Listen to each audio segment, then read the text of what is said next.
Hey, Scarefest, this is Joe Lewis of Bonehead Weekly. The movie I'm about to talk about is impossible for me to review in the sense of I am too emotionally entangled and attached to it. Now, some of you are going to start giggling and laughing, but the new Ghostbusters Afterlife film, I can't detach myself from it. The first movie I ever saw in the theater was Ghostbusters, 1984. I was 6 years old. One of the first things I ever took my son to see was Ghostbusters at the Kentucky last summer when the pandemic, when they opened up for a little while. There's me and him and a few other folks in the whole theater, had it all to ourselves. And he stood up in the middle of it, and screamed, "I'm too young for this movie." It was hilarious. His timing was impeccable. Still is. He's a pretty funny kid. The first thing I bought him when I found out that I was going to be a dad, and I didn't even know it was a him or a her, was a little Stay Puft. He still has it.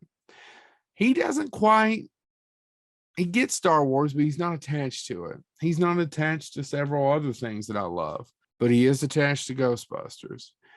When he was one, I started showing it to him a little bit, and he loved Stay Puft. At the time, I thought, I think he thinks Stay Puft is the hero.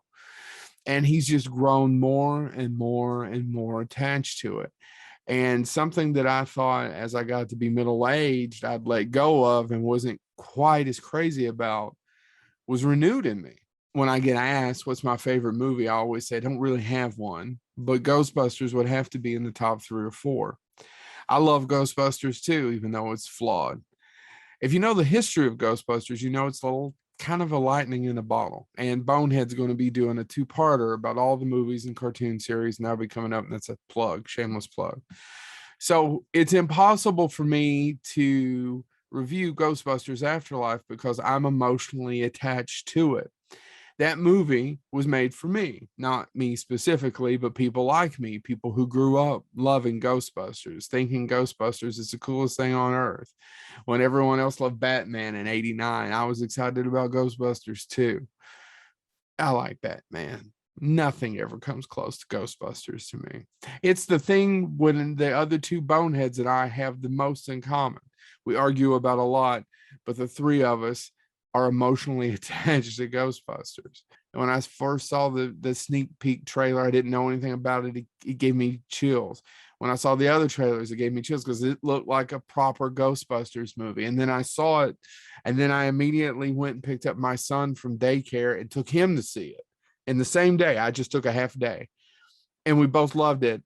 And it's sad because I cried twice. I cried once before. I know Wes right now is calling me different names, and that's okay. And they're true.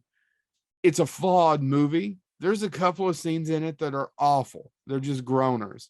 And it's a love letter to me. It's a love letter to other middle-aged nerd guys and girls who love Ghostbusters. It gave us basically the closest thing we'll ever get to Ghostbusters 3. And Ghostbusters Afterlife serves as a bridge film. It's probably one of the best ones I've ever seen. This movie is the one we've waited for. If you love Ghostbusters. If you don't love Ghostbusters, like the passion I just put into this, then this may be well, it's fun, it was okay. And that's okay because it wasn't made for you. It was made for me. Go out and see Ghostbusters Afterlife. I want to talk to you about it more. I want to give you details, but I'm not going to do that. I'm just going to tell you, go out and see it. Don't think about it. Just let the emotion, let your childhood rush over you and let yourself cry at the end. Because if you love it like we do, you're going to cry a little bit. It's hard not to be misty-eyed.